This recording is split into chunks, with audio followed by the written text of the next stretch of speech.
Assalamualaikum warahmatullahi wabarakatuh. Bertemu lagi dengan saya, Herman Jambek.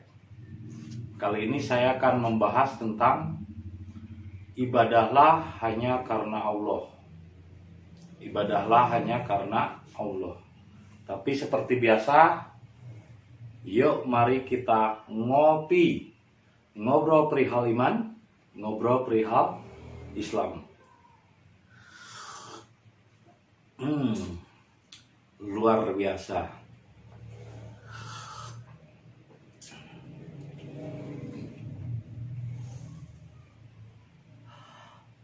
Nikmatnya hidup hanya bisa dirasakan. Nah, kembali ke Taufik bahwa banyak orang yang salah kaprah dalam beribadah. Ibadah itu bahasa Arab. Bahasa Indonesianya itu adalah mengabdi kepada diri. Ibadah. Nah, harusnya ibadah itu harus selalu karena Allah.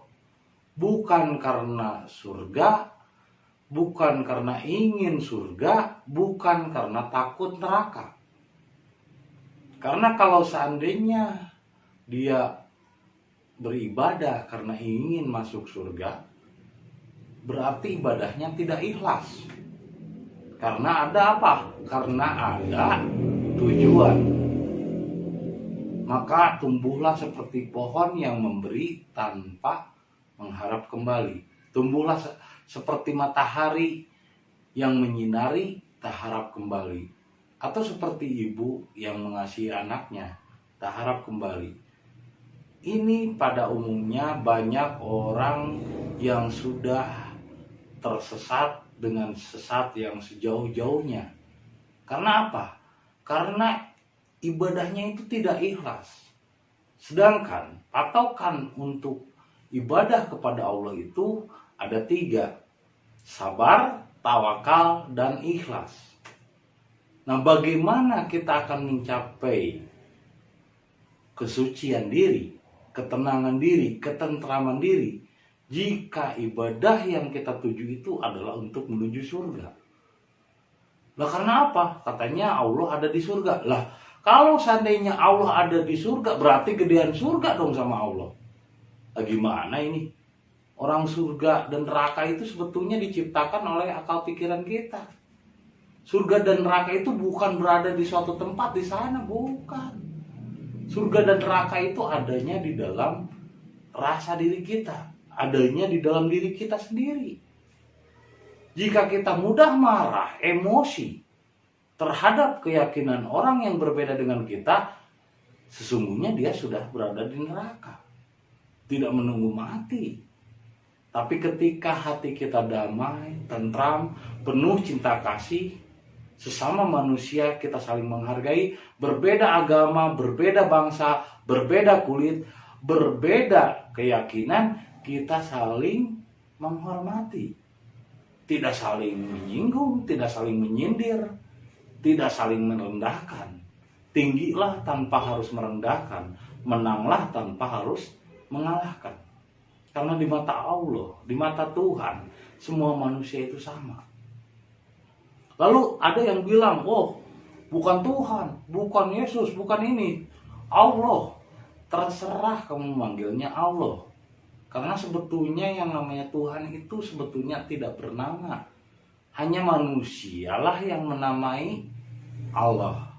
Om Swastiastu, Pangeran, Gusti. Itu kembali kepada keyakinan masing-masing. Tuhan bisa kau sebut dengan apa saja. Bahkan dalam Islam ada 99 sebutan Tuhan. Ar-Rahman, Ar-Rahim, Al-Malik, Al-Qudus, As-Salam, Asma. Asmaul Husna. 99. Sama Allahnya berarti 100. Jadi ada 100 sebutan nama Tuhan. Tapi sebutan itu, asma itu bukan Allah. Asma itu adalah makhluknya. Laqad allamal Adam al-asma. Maka Allah mengajarkan al-asma kepada Adam. Berarti asma Allah, asma itu bukan Allah. Allah itu zat, tak bernama. Ketika ada asma itu bukan Allah tapi makhluknya. Jadi kalau seandainya dipanggil-panggil, yang datang bukan Allah tapi jin, maka banyak orang yang kesurupan ketika berzikir. Kenapa? Yang dipanggilnya itu bukan tapi makhluk. Karena yang dipanggil itu tergantung niatnya. Kalau dipanggil dengan pikiran, hafalan, ucapan, itu kan makhluk. Bukan Allahnya. Allah itu cukup menyerah. Menyerah itu tidak berpikir, tidak dikir-dikir, tidak menahan napas, rileks saja, tenang dan damai. Itulah ibadah kepada Allah. Berdiri, merem, terus rileks, tenang, tidak berpikir ini itu, tidak dikir.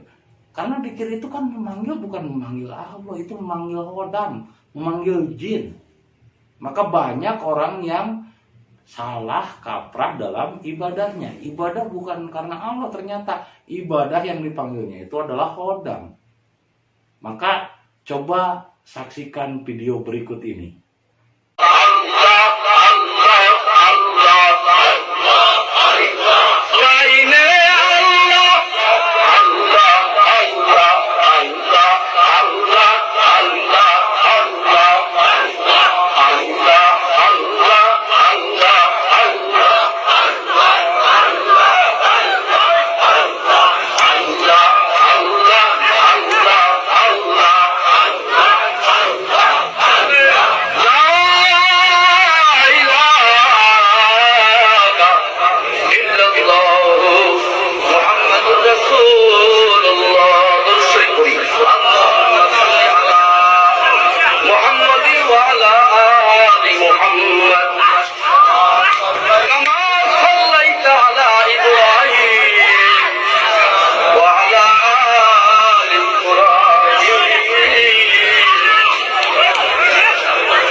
Allahumma salli ala sayyidina Allah wa habibina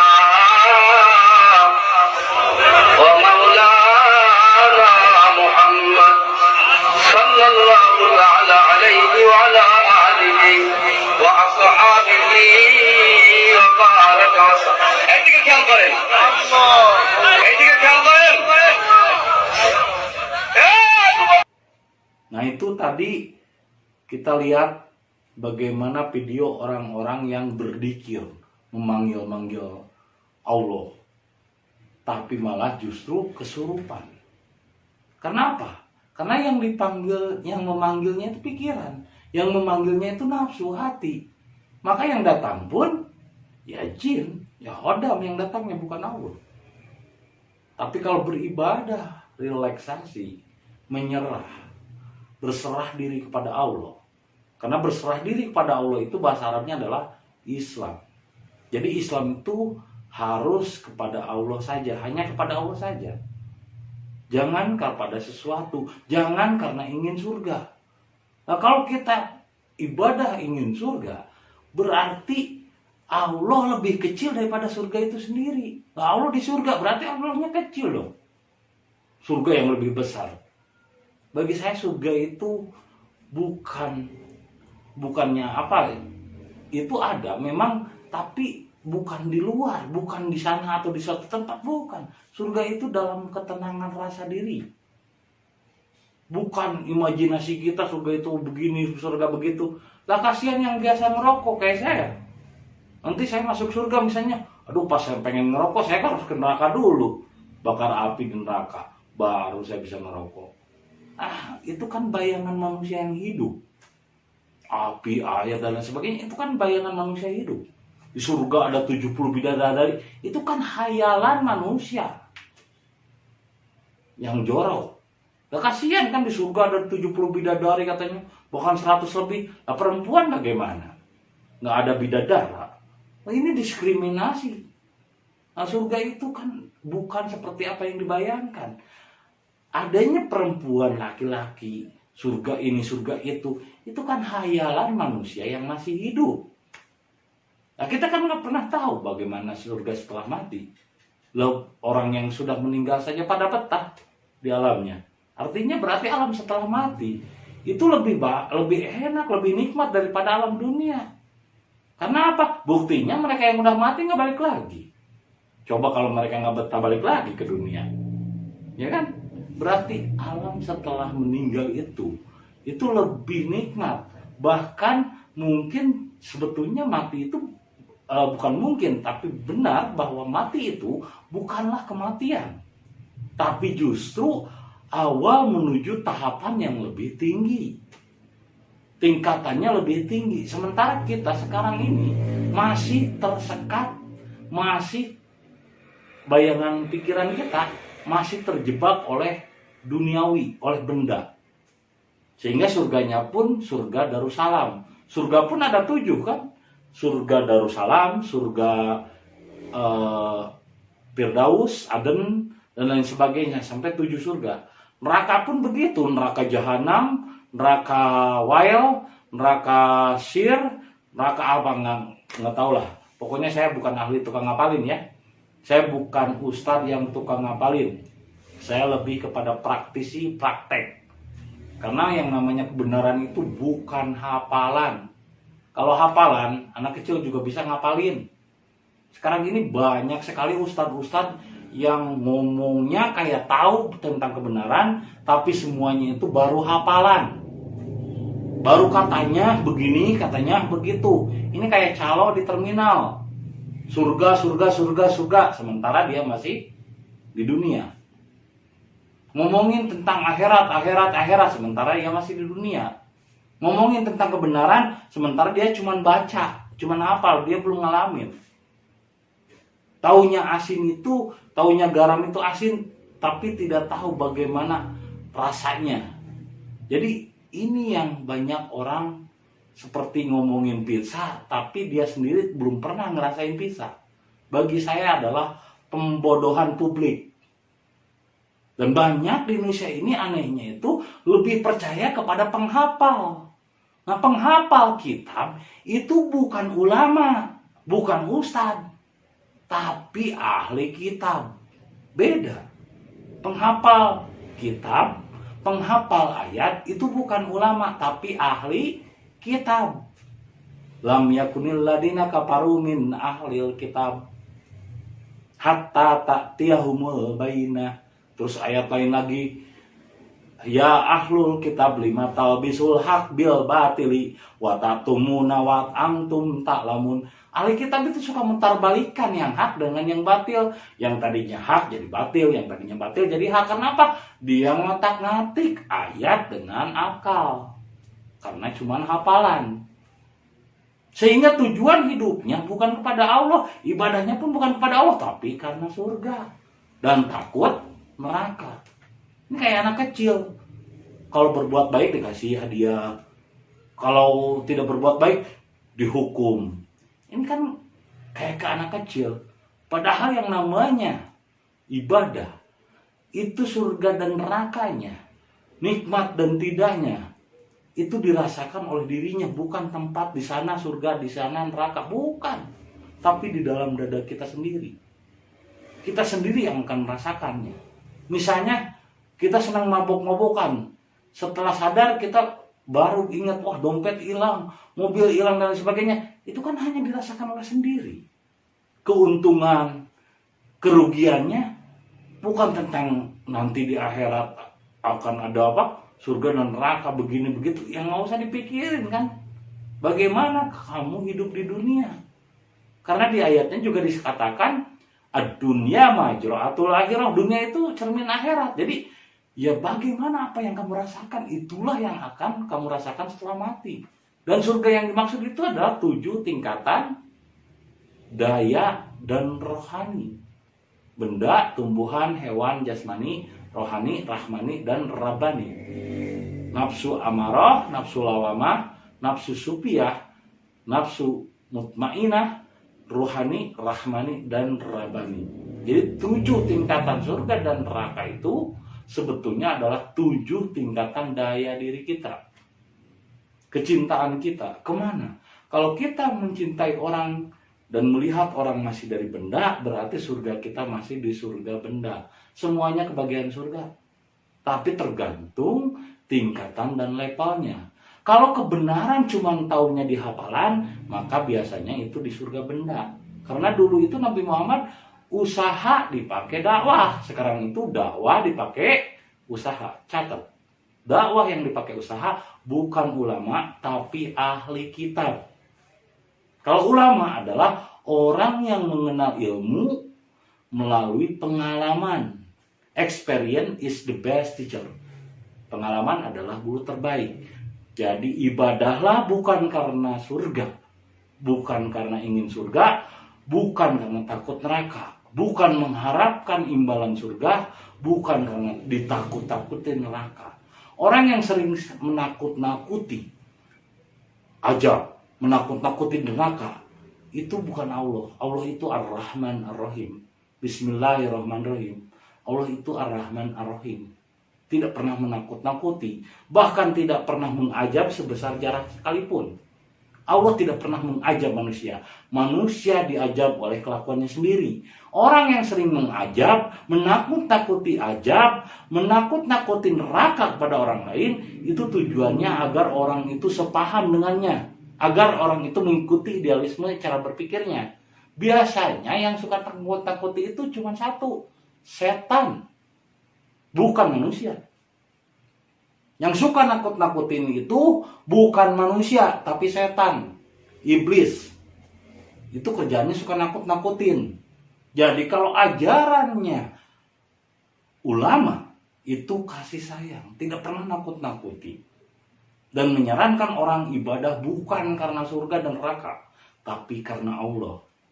Tak peduli mau di surga maupun di neraka. Iblis diciptakan dari api, jin diciptakan dari api. Masuk neraka ya surganya. Neraka kan surganya iblis dan jin. Nah, ngapain juga? Ngapain juga kita syirik sama iblis sama neraka?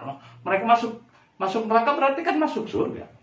Karena itu dunianya. Kecuali kalau jin atau iblis yang terbuat dari api masuk ke air, lah itu neraka bagi jin. Itu bukan dunianya. Karena kalau api masuk air mati. Tapi kalau api masuk api ya dunianya. Kagak ngaruh. Makanya artinya tidak ada surga dan neraka setelah kematian. Surga dan neraka adanya di dunia. Karena dunia ini adalah neraka.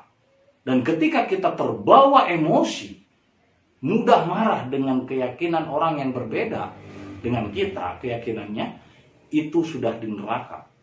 Neraka itu adalah gejolak api yang terbawa oleh pikiran. Kebenaran yang baru dihafal oleh pikiran, ini ahli kitab, itu ngapalin, ketika ada kebenaran lain yang berbeda dengan apa yang dipikirkannya, hatinya bergejolak, berarti hatinya adalah air, ngikutin pikiran, berarti airnya dibakar sama pikiran, maka bergejolak. Secara tidak sadar bahwa dirinya telah digodok di neraka. Karena neraka itu ada di dalam diri kita, bukan di luar. Surga pun ada di dalam diri kita. Ketika kita tenang, damai, dan berbicara dengan siapapun penuh dengan kasih sayang, tanpa harus mengancam azab, tanpa harus mengancam neraka kepada orang lain. Karena benar dan salah bukan tentang keluar diri, tapi tentang ke dalam diri. Iqra kitabaka kafa binafsika. Jadi bacalah dirimu sendiri. Jadi kebenaran itu bukanlah membaca orang lain, tapi membaca diri. Semoga video yang saya sampaikan kali ini dapat bermanfaat dan menjadi inspirasi bagi kita semua. Terima kasih atas kesetiaannya menonton video channel YouTube saya.